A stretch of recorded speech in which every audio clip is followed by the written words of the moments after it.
All right, operations with functions. So we're going to be looking at adding, subtracting, multiplying, and dividing functions, something that we did a lot in Chapter 6. And then we're going to learn about something that's called a composite function, where we're going to write and evaluate composite functions then. So the first things we're doing, as far as adding, subtracting, multiplying, dividing, this is nothing new than what we've done before. We've done these a lot, so those should cause smiley faces for us. Right, Kelly? Right.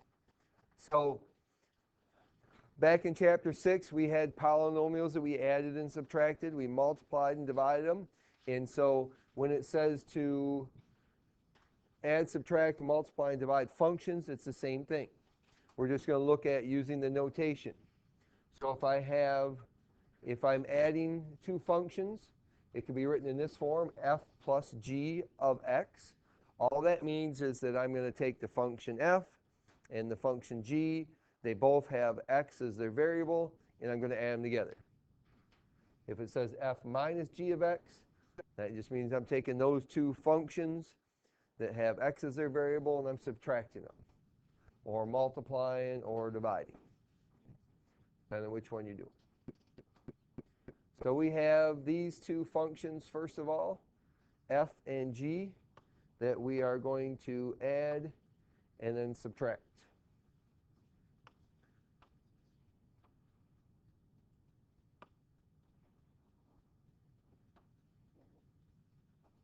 So when it says f plus g of x, that means we're going to do f of x plus g of x. So I just take those two functions, add them together. 4x squared plus 3x minus 1 plus the quantity 6x plus 2. Add the like terms, and we have our answer for f plus g of x. 4x squared plus 9x plus 1. That's it? Yep. That's easy. It's example 1.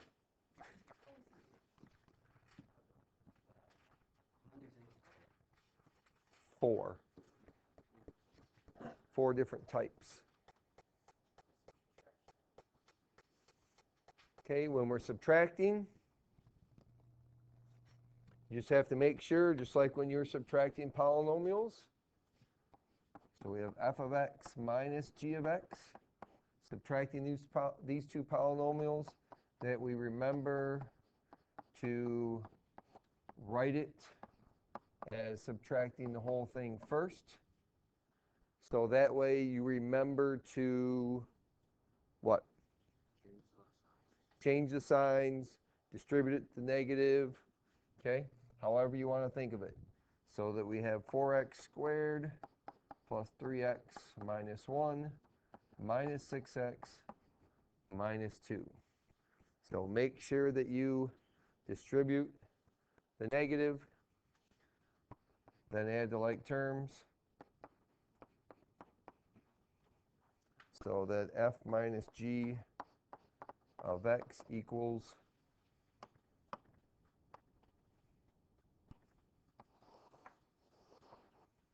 that.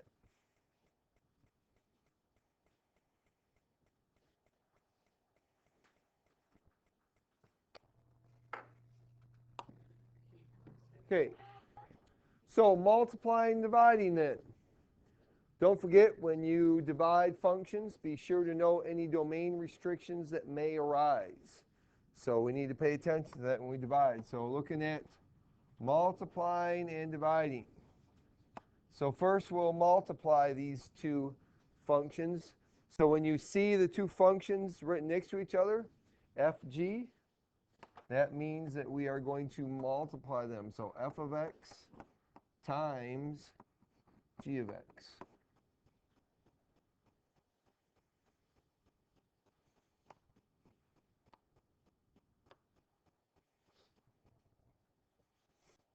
So remember, there are 3 different ways you can multiply these.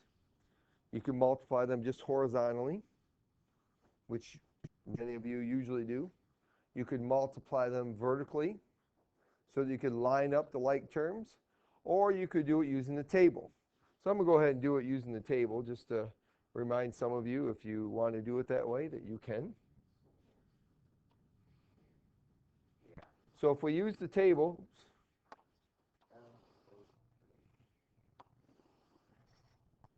so we do it with the table, that means we're going to put 6x squared minus x minus 12 goes on the top. And then along the sides, we'll have 2x and negative 3. So basically, we're finding the area of each cell, right? Because in a way, we're multiplying length times width. Now, you have to make sure when you're doing it this way, two things have to happen. One is you need to make sure that it's going down in, that's written in standard form, and there's no terms that are missing. Because like if we had just 6x squared and minus 12, we'd still have to have a space for the x's, all right? So it's not always as easy that way. But if you have it like this, it's really much easier because all of your like terms are lined up diagonally then.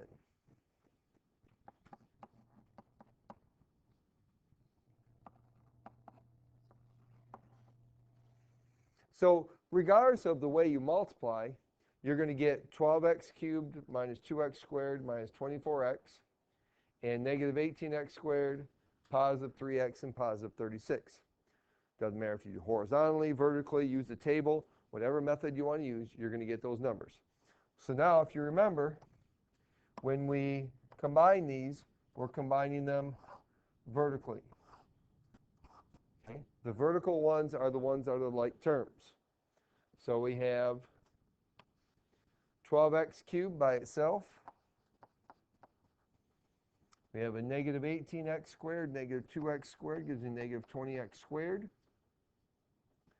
3x and negative 24x is negative 21x, and positive 36.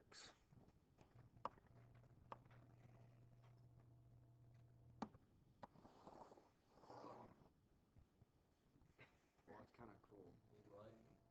Okay. That's the answer. Yep, you don't have to factor it again. It already was. Okay, that is the answer. Okay, so when you're multiplying, just multiply them together. Now when we're dividing, though, we do the division just like we have. Right? So write it out first of all. We have f of x. So this is f of x over g of x. So 6x squared minus x minus 12 over 2x minus 3. And then when you're done, you need to talk about where we have issues with our domain. So that means that we are going to have to say that x cannot be equal to some number. Well, what are we looking for as far as that goes? Let's talk about that first. A number that sets the denominator to 0. Okay, when the denominator is equal to 0. So what number would make this equal to 0? It's not 3. So we would take 2x minus 3, set that equal to 0, and solve it. Okay, which means we're going to add 3, right? And then divide by 2. So actually, when we're all done, we're going to say that x cannot equal 3/2. If it is, the denominator would be equal to 0. So to simplify this, then, we need to factor wherever we can. So we need to factor the numerator. This is actually pretty nice because if it is factorable and I can simplify it, then one of my factors in the numerator is going to be what? Okay. It's going to be 2x minus 3. So if one of them is 2x minus 3, then the other one's going to be what I multiply that by to get 6x squared minus x minus 12. So what do we multiply 2x by to get 6x squared? 3x. Right? Right. Because the first two terms, these two terms multiplied together have to equal the first term here. Okay. The last two terms multiplied together have to equal negative 12. Okay, make sure we get the right sign. That's equal it or say multiply? Multiply together to equal it. So negative 3 times what is negative 12? Okay, so we have plus 4 there. Now the thing is that I need to check to make sure that's right. Okay, Calculator and do that. well, you could do that, or you can look at, because basically all we're talking about is foiling, right? 2x times 4 is 8x, right? 2x times 4 is 8x. Negative 3 times 3 is negative 9. So negative 9 plus 8, is that equal to negative 1? Oh, okay. Negative 9x plus 8x. Does that equal negative x? Yes, it does. So these two are the same, common factors, so they cancel. We're left with 3x plus 4.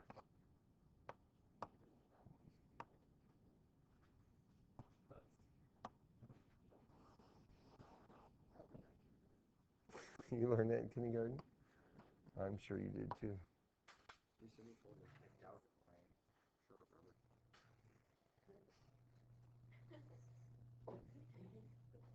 Okay? All right, so multiplication, division, just like we've done with polynomials before. If it's division, we just factor, see where if we can simplify it at all. And if we are dividing, we need to recognize where the denominator is equal to 0, where we have a problem with our domain.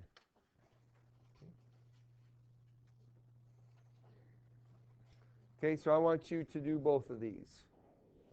Oh. Okay, composite functions. When we talk about the composition of functions, what we're talking about doing is we're going to talk about you're taking the one function and you're actually putting it in for the variable in the other function. So the composition of functions is noted in two different ways. They both are read f of g of x, but the one here has a little circle, says f circle g of x, but you're reading it as f of g of x. Well, if you notice here, what have we done at that point in time? If we put g of x there, what is it replacing?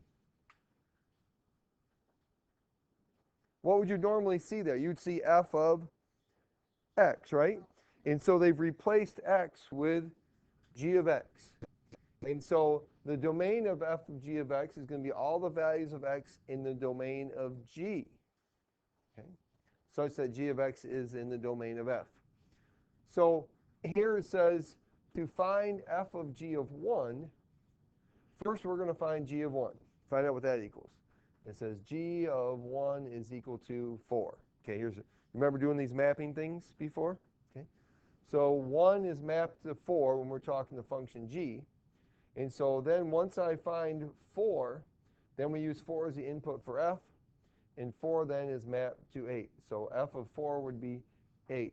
So when we do f of g of 1, it actually means the answer to that is going to be 8.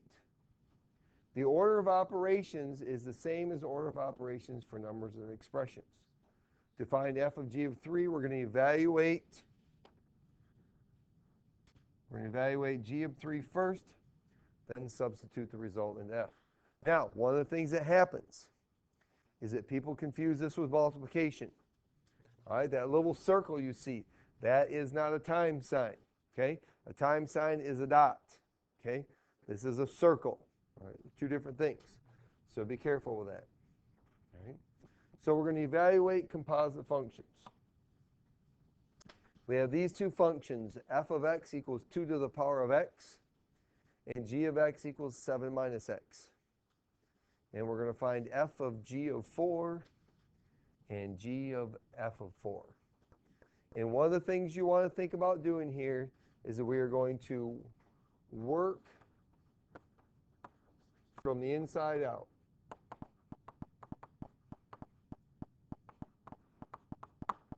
Okay, we're going to start on the inside and work our way to the outside then. So if it says find f of g of 4, we'll start with the inside. So we'll do g of 4 first. So we get 7 minus 4 equals 3. Then we'll take that answer and we'll do f of that number. So we're going to take this answer here and replace x in f of x with that number.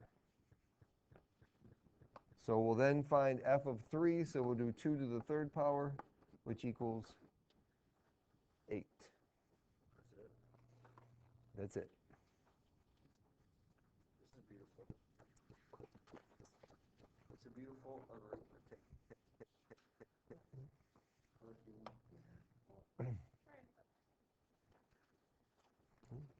Letter B says find g of f of 4.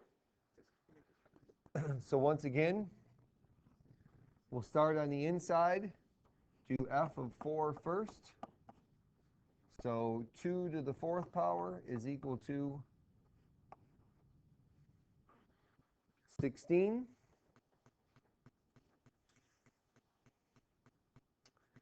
And then we're going to do g of 16. So we're going to take the 16 then and replace x and g of x with it. Get 7 minus 16, and we get negative 9.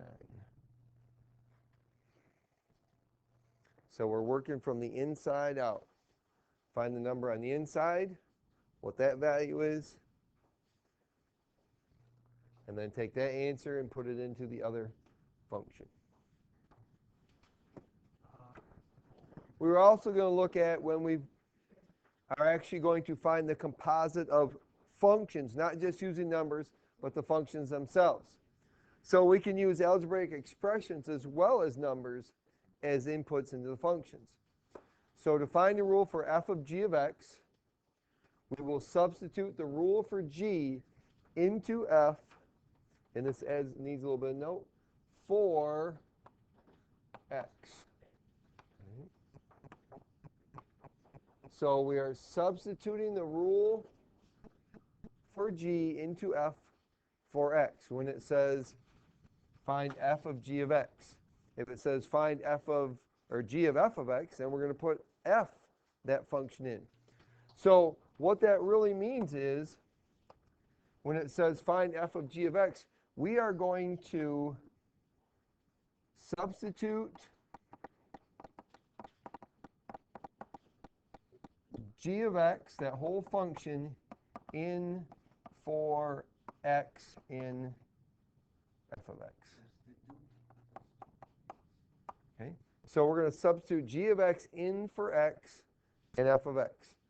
That means that wherever we have an x here, we're going to put the whole g of x in there for it. So we're going to replace this x in x squared with this whole function. So f of g of x is equal to x over 1 minus x, that quantity squared, minus 1.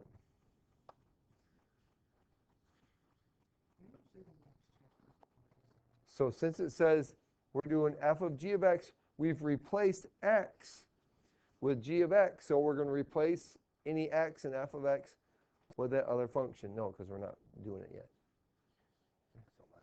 We're saving it till the end. Best for last, right?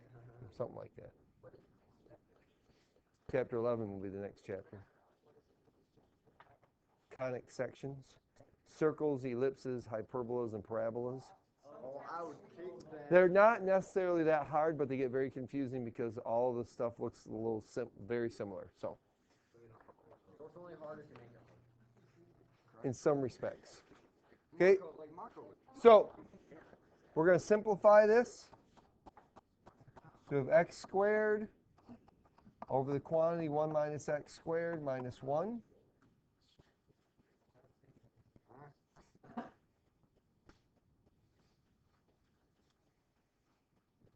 And then we need to get a common denominator and simplify it. So, I know. So what would be our common denominator? No, what's in the denominator right now? 1 minus x, that quantity squared, right? So that means we need to multiply this 1 by 1 minus x squared over the quantity 1 minus x squared.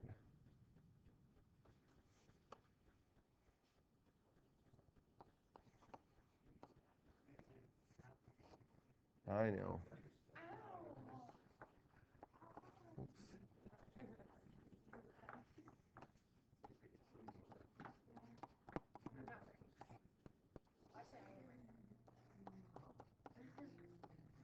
Some really long ones. No, I'm wearing fuzzy socks. Oh, okay.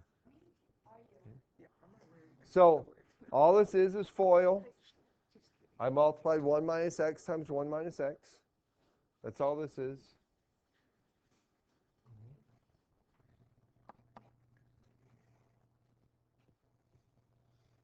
Okay. So when we simplify it, we get x squared minus x squared, right?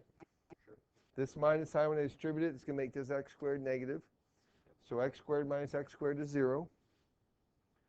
We have negative 2x here, and I subtract negative 2x, so I'm going to get positive 2x. And the opposite of 1 is negative 1.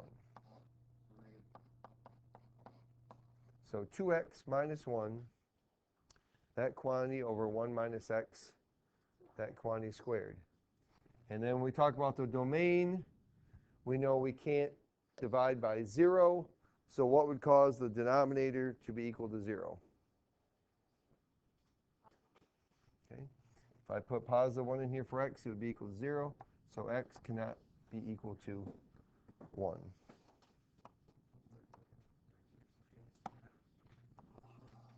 I know, Mike. I bet your team will score 15 points. I hope so. I'm betting 9. 23. That's better than 1. Yeah, we're gonna score a bunch against Mendoza Raiders Catholic. Okay. All right. So g of f of x means then g of f of x means we're going to substitute f of x in for all the x's in g of x. Okay. Because how many x's are there in the function g of x? 2. There's 2 of them. So in place of each one of them, I have to put the function f of x. So this is going to be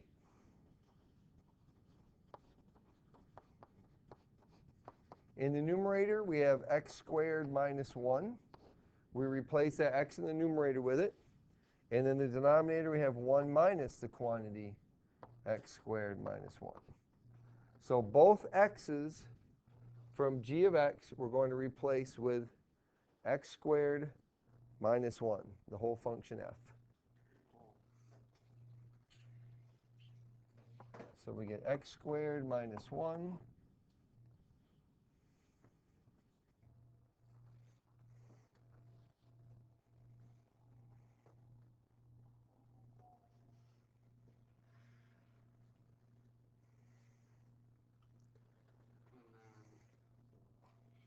Negative x squared.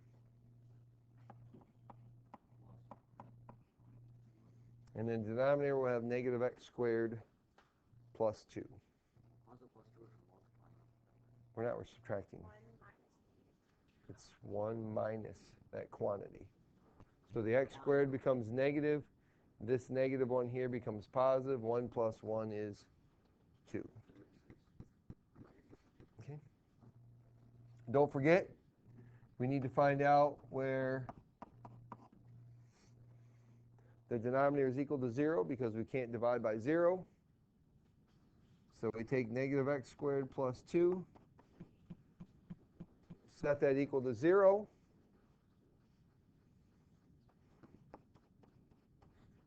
So if we add x squared to both sides, we get x squared equals 2.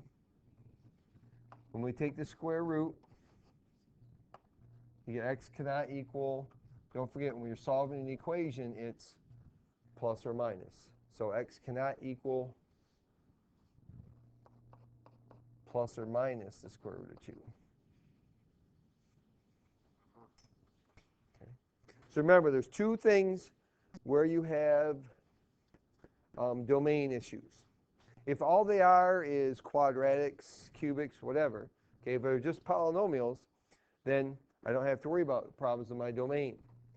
If I have fractions, I have to worry about division by 0, and we're not going to do these two, but if we have radicals, okay, what's underneath the square root has to be what?